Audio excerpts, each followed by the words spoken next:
Demystifying Percentage Word Problems. Master the equations. Hello everyone. Today, we're diving deep into one of the most commonly encountered math concepts in GMAT and GRE, percentage word problems. Don't let these problems intimidate you. With a clear understanding and a few tricks up your sleeve, you can solve them like a pro. In this video, we'll focus on setting up and solving percentage equations. So, let's jump right in.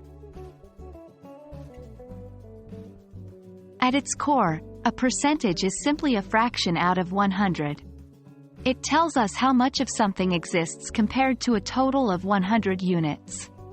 For instance, if there are 100 apples, and 20 are red, then 20% of the apples are red. Simple, right? Now, onto the tricky part.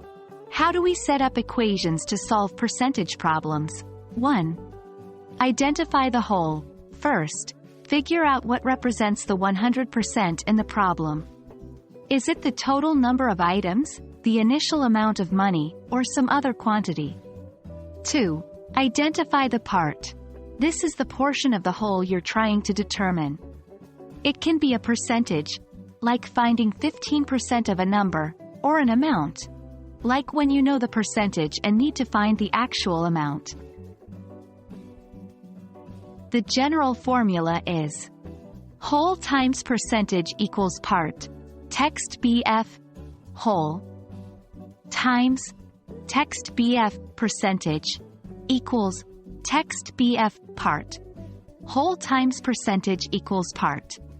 For example, to find out what 30% of 150 is, you'd set up the equation as 150 times 0.30 equals part 150, times 0.30 equals text BF part 150 times 0.30 equals part. Solving percentage equations requires the same algebraic skills you'd use for other math problems.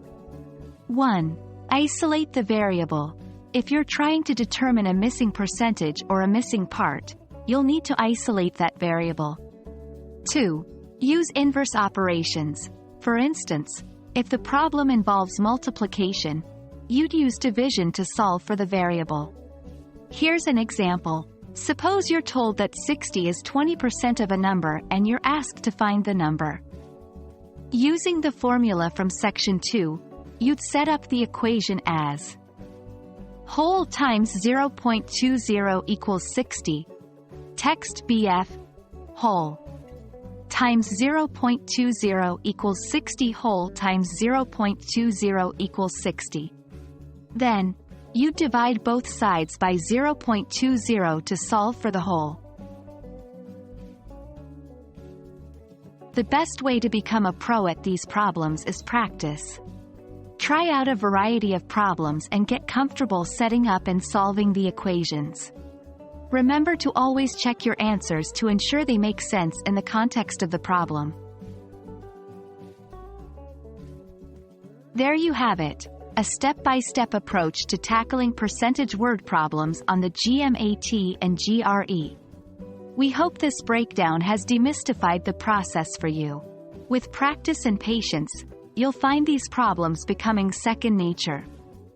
Keep practicing, and best of luck in your test preparations. Remember, understanding is the key to mastering percentage problems, or any math problem for that matter. See you in the next video.